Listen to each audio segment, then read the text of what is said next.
All right. Hi, everyone, and welcome back to Interacts Creator Stories podcast. I'm Jessamine Solana, and with me today, I have Nadalie Bardo. Hi, Nadalie. How are you? I'm so great. Thanks for having me on. Of course. Thanks for coming on. So, you have a couple of businesses right now, and one of them is it'sallyouBoo.com and nataliebardo.com. Do you want to go ahead and introduce yourself a little bit and your business, and then take us back to the beginning and tell us how you got here to where you are today? Awesome. So yeah, my first site that I started is it'sallyouBoo.com. It's a blog. I like to say that I'm here to help you slay your goals so you can live your dream life with confidence and action. So all the content that I curate and also create on that site is really all about just helping us to take action in our lives. I feel so many of us, we get trapped in either, dream mode or even goal setting mode, but not actually getting to you know, the movements and the actions that we need to take. So that site is completely dedicated to that. And that's how we met through that business. Yeah. And part of how I grew my site, it's been 4 years now, was with Pinterest. So Mm. because of that, a lot of people over the years have been like, okay, can you show us how to use Pinterest? So I'm like, all right. So then I started the second site, nataliebardo.com, where I focus on teaching Pinterest marketing. I have created courses and templates, and I just launched a YouTube channel for that. So yeah, that's me. That's awesome. I know. I remember when we first reached out, and I think I also found you on Pinterest, was because that's how I used to search for partners at the time. So that's really awesome that you have both. But I guess I have a couple questions based off of that. So, first off, just how did you get started in general? And then also, when did you decide to, you know, what was it that you were like, okay, let me make this into a second business and start that second thing rather than just tying it into what you were already doing? Yeah. Okay. So I guess it's been for almost 5 years now. And what happened was basically I spent all my 20s in university. I got my master's, I got like a postgraduate diploma. I just felt like every job, it was like, you need more qualifications. And then I finally got a real job and I was like, oh, really? This is it. Okay. I was so underwhelmed and was really unhappy. I was in PR. I was, spending a lot of time talking in other people's voices, like fake testimonials and like talking about products and like not being able to be myself. And through circumstances, I had quit that job to get another job where I felt like I would be giving back and like, being to my full potential. Ended up getting fired like a day before my 3 months probation was up. So then I qualified for unemployment insurance.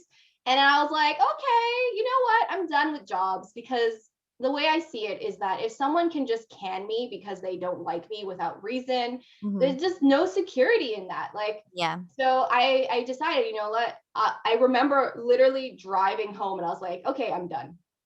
Like I'm gonna bet on myself because I know what I'm capable of. So I spent that year just researching, reading like listening to podcasts, reading books, and I discovered there's this whole underground society of people just living in their houses, like doing their own thing. I was like, what?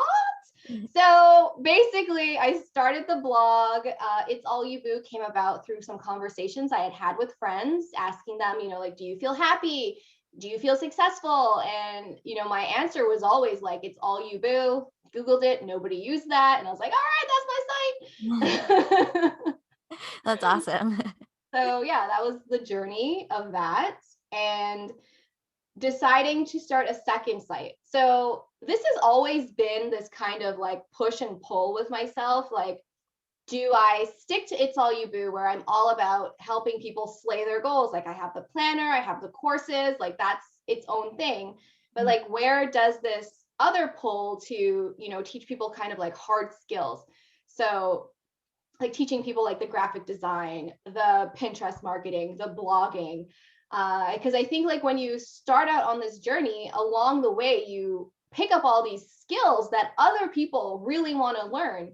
Yeah. So yeah, at the end of the day, it was just a choice to because I do feel like even though yeah they're complementary, I'm going after different people for both, Mhm. right? Like the It's All You Boo, I just recently surveyed my list. They're mostly just like everyday people who are students, employees, moms. And I realized that, with Nadalie Bardo, I kind of am branding myself as like your Pinterest coach, right? So Mhm. to anybody who has a brand, a business, or a blog and wants to, discover Pinterest and level up their game with Pinterest, that's who I want to be for them. And um, it's connected because to me, It's All You Boo is my resume. It's like, okay, what do you know about Pinterest? And like, hey, you can go look at my site, you can look at my profile.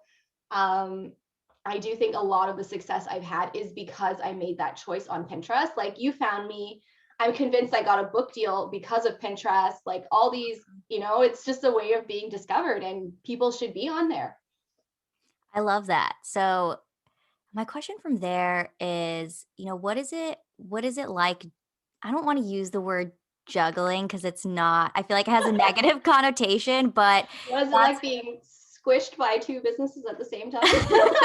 yeah, like what's it like kind of balancing is the better word, I should say. Um, Both of those businesses and you kind of have to pivot, right? From they're totally, it sounds like they're totally different or they're two different audiences.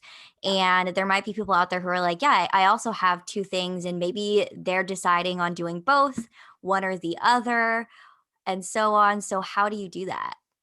Yeah. And like I feel like we can be pressured as I'm assuming, a lot of your listeners, they're multi-talented people. We're multi-passionate. There isn't just one thing we want to do. We kind of want to do it all, right? Like Yeah. I think that's very much the personality of, an entrepreneur. And I have just come to the point where I'm going to stop feeling guilty about being unable to decide, and I'm not going to decide. Mhm. I've been trying to choose for 4 years, and I don't think I'm going to be able to. So even if it, even if it means I have to go slower on both, I'm fine with that because I know the direction I'm going in.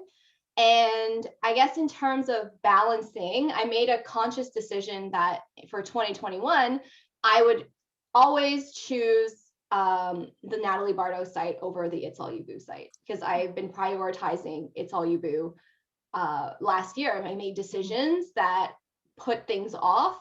And I'm not saying I regret those decisions, but I feel like the site is good. It's at this point where even if, okay, I'm behind on scheduling blog posts, at the end of the day, there's over 300 blog posts on there. I got over 10,000 subscribers. Like it's good. I'm making passive sales. Like, if I'm late with that, it's not the end of the world. So I think in terms of balance, I don't think there's ever going to be a clear balance. One is always um, and I talk about this in my book, Conquer Procrastination, where we talk about priorities. That Mhm. in itself is not a word that makes sense. You have a priority, singular, Yeah. right? Like you can't have multiple priorities. Like it doesn't hold up with the definition of what the word is, right? Yeah. So I think you just like with any other part of your life, and we're talking work life balance, school life balance, at any given time, you have to decide what side that balance or that weight is going to go towards. And it's okay if it flips back and forth. I know, some other people who have multiple businesses, they do something like say January is business one, February is business two, March is business one, or like dividing your schedule by weeks or even by days. You can say, mornings I work on this, afternoons I work on that. Like if you're in the US right now, the Senate's doing something similar with the, impeachment and like their business of the day. So I think you have to decide how you're going to divide your time and just kind of stick with it and realize that sometimes the weight is going to go in one direction and that's okay. Mhm. I think if you have multiple businesses, like it's all you boo is like a teenager and like the other one is like still a toddler. So Yeah. it's choosing one's gonna need more attention, right? Yeah. Yeah, that's interesting that you put it that way, and I like that kind of figuring out like, okay, this is my priority for either this quarter or this month. And that kind of leads me to my next question. I know that you have a planner that you created called Slayer Goals. And I mean, that's what It's All You Boo is about. So, do you use those same practices in there that in how you kind of balance the two businesses? Yeah, definitely. Like when I created that planner, it was all the worksheets. These were things like I was doing with myself, like just scribbling on scrap paper, trying to like figure myself out. Because in the beginning, I didn't know what I wanted to do. Like I was a photographer, I was designing people's websites, I was doing all these different things, and I couldn't really choose a pathway. So in my planner, one of the things I say is like choose your number one goal, right? And for me, my number one goal is to build Nadalie Bardo. Like that is my number one goal right now. So I try and live by these principles that the planner teaches as well. So I like for myself, I've divided up the year. There are 4 quarters, and I have the summer for It's All You Boo because I know that's when things are kind of slower. So Mhm. I don't feel as much pressure. But yeah, so it's like kind of half Natalie Bardo, and then another big project I have is launching the physical planner, which is being developed right now. So I'm super Oh, that's excited about awesome. that. Oh, that's good. That's good. So, how you said that you divide it into 4 quarters. How do you really decide, like, okay, this is what I'm going to focus on this year? Or, is it, is there strategy to that? Or is it really just based on that business's needs? And what does that look like? Yeah, I think we all. So for me, I take things into account like the timing of the year. When is it more important for me to be doing one thing than the other? So, for example, if you're like a personal development blogger or you're in that space, the last quarter of the year is the most important because that's when everyone is actually interested in. They're Mhm. starting to think about goals. They're starting to think about New Year's resolutions. So looking at what I can do in 12 months, I know that those months are going to be dedicated to the It's All You Boo site because that's when I get the majority of my traffic and make the most sales. So it makes the most sense to put my energy into it then. And also with the holidays, people aren't really thinking about, okay, I need to start Pinterest marketing. I think that's kind of like beginning of the year. So that's why this first quarter I'm working on that. So when deciding, I ask myself questions like, okay, when is the most important? What are those windows of time where it'll be more easy to be successful, or it's more important for me to be successful at something at this time? And thinking about things like what are you setting up? Mhm. So, for example, like starting the YouTube channel in January, I need to start early because if I want to get monetized by the summer, that's kind of something that's like it's a long-term process, like Yeah. creating a couple of videos a week. So, I think in terms of milestones, I think in terms of deadlines, like when do you want something to be fully formed by? Okay. Mhm. So then think backwards logically. When do you need to start? So, like a project like creating a physical planner, for example, I know that it's not going to launch probably until September, October, around that window. But I started working on it last December, hiring an artist, knowing that finding printing companies and distribution, especially during the times that we're in right now, is going to take months. Yeah. So I think you have to take into account the milestones that you want to hit for yourself, but also those firm deadlines that you've set, whether externally or you set for yourself. And that's kind of how I plan. And I know that it's fluid and things always change. That's just reality. Things always take longer than you think. That's normal and it's okay. But I think when you have the framework, you can then, shift and, make those changes. Like a plan is never final. A plan is like living and breathing, and it's going to shift with you and Yeah. as your goals change, and you get more knowledge about how to do something. That is what I was gonna ask next. I was gonna say, like, so say you plan in the beginning, what do you do and how does it, I guess, like, how do you overcome this if you're, like, a few months in and it's not really going the way you want it to go and you're like, "Okay, I either have to redo this whole thing or I need to shift or I need to do something else." What is that process like? Like, how do I shift? Yeah, and how do you kind of work through that where you're like, "Ah, I thought this was gonna go one way and it did not go that way at all?" Yeah, I think, goals changing and reality setting in is always going to happen.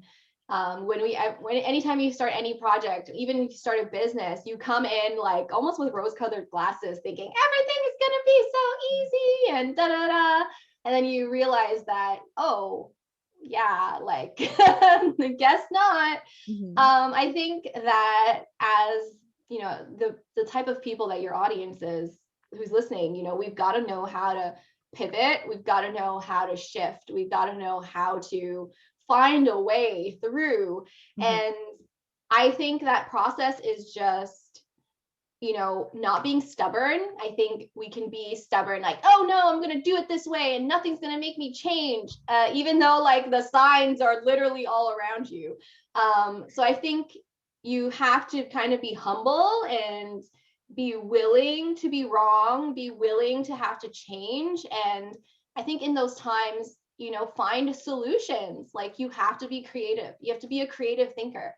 And if you yourself do not have solutions, then I think that's when you kind of lean on your community, like whoever is on your team. And I don't mean like on your payroll. I mean who's on your side, like Yeah. who's in it with you. Like, do you belong to a mastermind? Do you have an accountability buddy?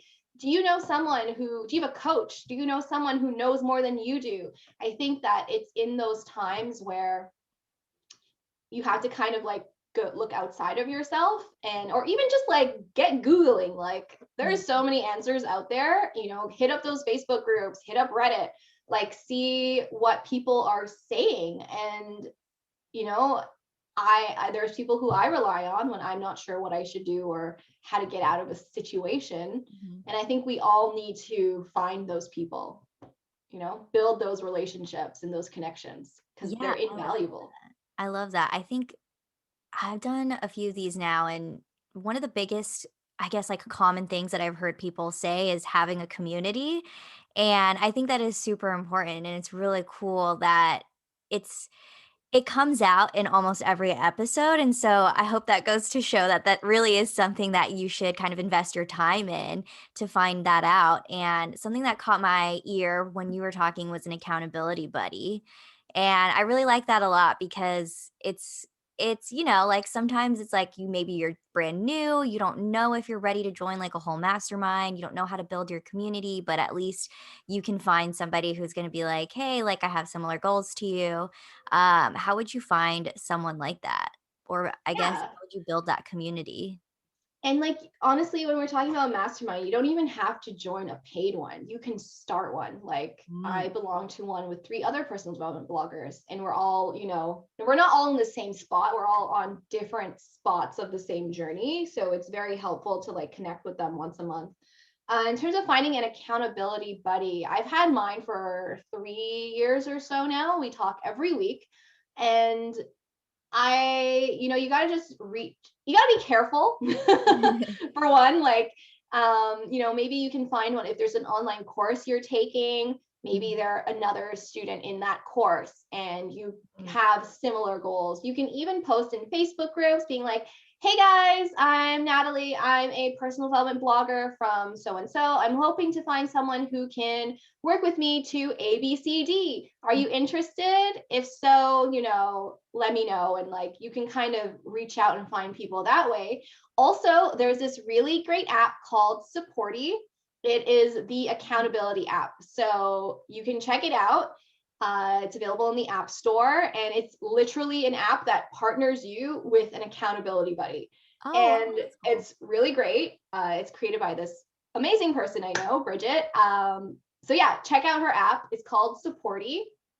And if you can't find someone in your network, because I know some people will say, oh, I don't have anyone, or, I feel all alone in this, then I really encourage you to check out an app like that because it's going to help you find someone. And the thing that's great about that app is like you can stick with one person or you can kind of rotate throughout, the people in the app to Yeah, find somebody who is a perfect fit for you, as opposed to you struggling on your own to like find a partner. So yeah.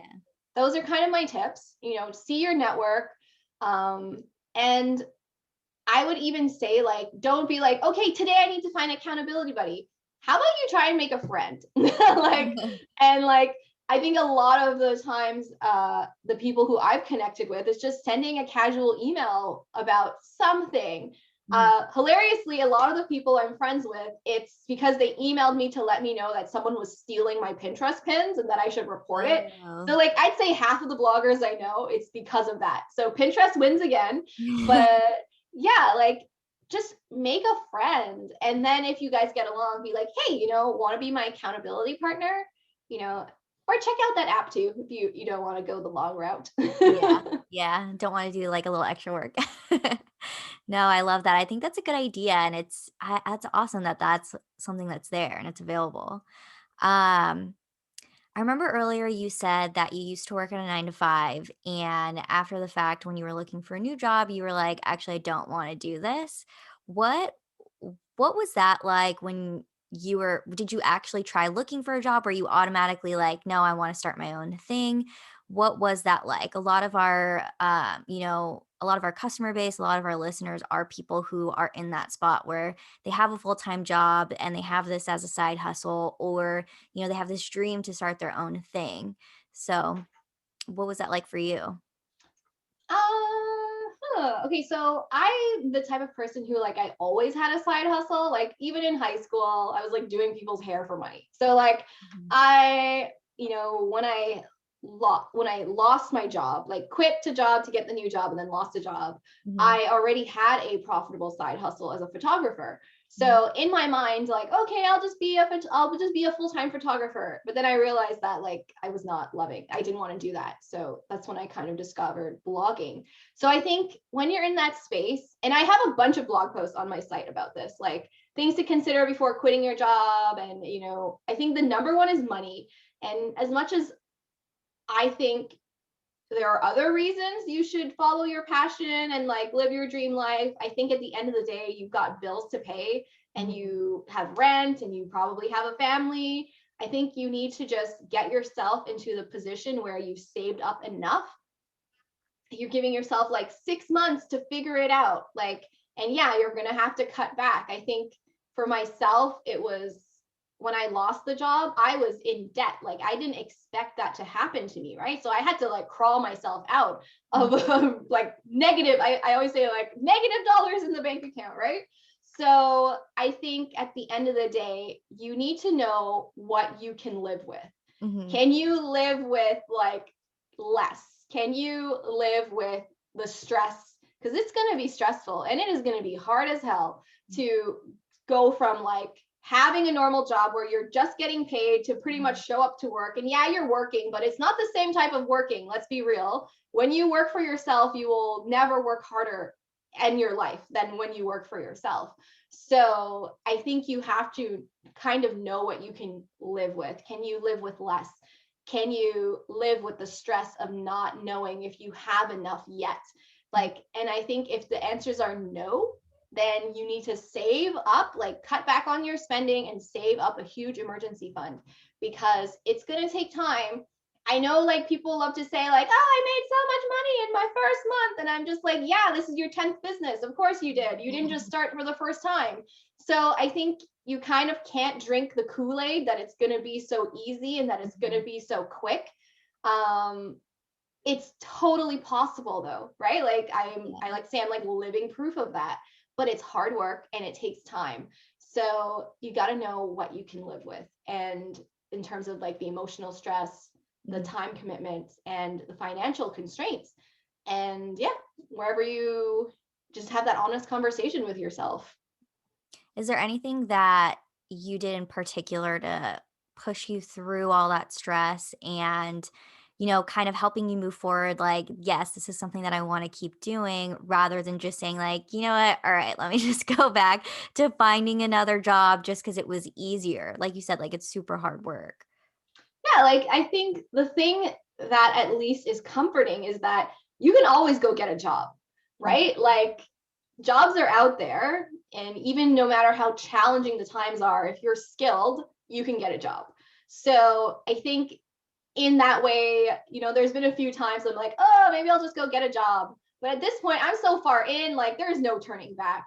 So the only thing I have to say to you is that, like, the longer you keep at it, the longer, you won't want to quit. It does Yeah. get easier. You are super invested, and there will be a point where there is no turning back for you. Although you can always turn back. So it's kind of that thing. Like, I decided I would never work for someone because unless it's like some amazing offer that I cannot refuse. But yeah, I don't know. I think you just have to know yourself in that in that sense of like, and what kept me going a lot of the times was kind of like the confidence and support of other people. So I'm bringing it back to that, having accountability. I remember in that first year sending text messages to friends who have no idea what I'm talking about, by the way. But I'd just be like, am I crazy? I like literally so many people I'd message, am I nuts to think I can do this? And just having someone to be like, no, you're not crazy, you can do this, that goes a long way. So I think you just need someone, you need a yes person, a hype woman or man in your life that's just going to be like, yes, you Yeah. can do it. No, that is super important, especially having that support. And I think a lot of times, if you can't find it with, if you can't find like an accountability buddy, if you don't know where to look, like at least look in Facebook groups or look in like I've seen people do it on Instagram too. And that's kind of cool. So there's like a ton of different ways that you can look for that. But I love that a lot. I think that's cool. Um, nice. So I'm trying to think if I have any other questions based off of that. You mentioned that you had a book and you also said this to me earlier too. Do you want to talk a little bit about that, what that process is like and yeah, all about that. Yeah, so if you guys are watching the video, I guess you can see it's called Conquer Procrastination. It's available wherever books are sold, including Amazon, Target, and Barnes and Noble. Cool. Yeah, it's writing a book is an interesting process. It's a lot of work, of course, but I think like any goal, whatever the end product is, whether that's a book or a product for your business, having an outline and a timeline are really crucial to the success and being able to get it done. So I had about 6 weeks to write it. So that was Wow. intense. And I'd say that the hardest part was not the writing. The hardest part was dedicating 6 weeks, like basically 2 months of my life to just the book Mhm. while trying to still manage everything else at the same time. Yeah. So yeah, I think that timelines and outlines are the key to so many things. Yeah, that's wild. It's like you have two businesses, you're also trying to write a book, and then you have this kind of crunched deadline. So what was that like as you were trying to figure all of that out? Yeah, I think so. What I did was I had to get really committed to having some type of daily routine. I guess I'm not really that big of a routine type person. Like, I don't believe in alarm clocks. I kind of just wake up when I want. And yeah, I do work like crazy, but so that's why I'm kind of easy on myself where it comes to routines. But for this, I was like, oh God, okay, I have to wake up earlier because I realized I was better writing before noon. So I would get up early and try to get like 1,200 words done every day, like 5 days straight, then take 2 rest days, right? Mhm. So I kind of got really rigid with my schedule because I knew that I had to fit more things in. It's kind of that whole, I don't know if you've ever heard that saying, it's like, when you have less time is actually when you make the most of your time, right? Like when you have a lot of time to do something, you never really do anything at all. It's not till like there's so much pressure that you find a way to like fit everything in. Um, so yeah, I created like a really intense routine for myself to be able to handle it and, stay sane, get everything Yeah. done. So what was that like going from kind of a more lenient day to day to a more rigid routine that you weren't really used to following, but you had to like all of a sudden implement to get this done in 6 weeks? Yeah, it was intense. It was kind of like being in school again.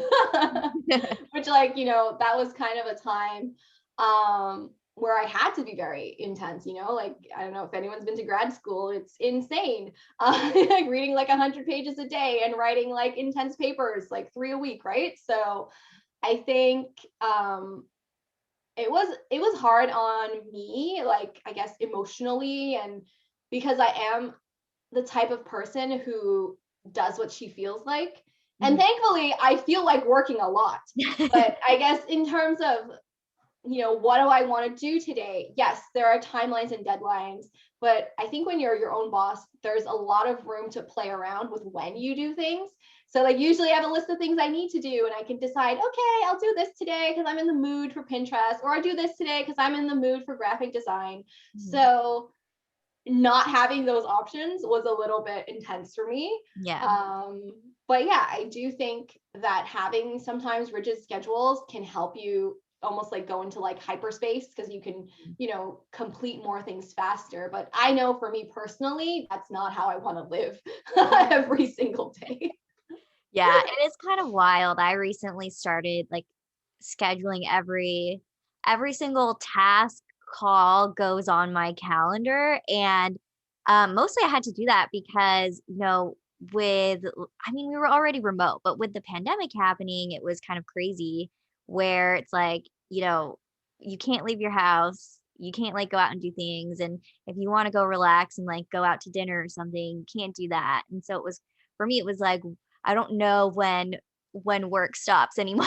Yeah, that's And it was hard. almost like I was like, "Well, I'm gonna be home all day, I'll just do this whenever." And if that ends up being, like, later in the day and taking a break earlier in the day, that's fine. And so at some point, I did have to start scheduling, like, my whole day, but then sometimes I'll, like, be like, I really want a break right now instead of doing this for the next 30 minutes." So it's kind of a back and forth, but I see what you mean and I think having, you have like to know yourself. Like, if yeah. you need a schedule, then give yourself a schedule. But if you're the type of person where like you can just like write a few things down on a piece of paper and you'll Mhm. get them done by the end of the day because you work from this, you go for a walk at 3, you eat dinner at 5, you then have a couple hours. Like, to me, that's more of the type of schedule I prefer to have, where like, there's like my morning I get stuff done in the morning, then I have lunch, then I get some more things done. Then at 3, I go for a walk.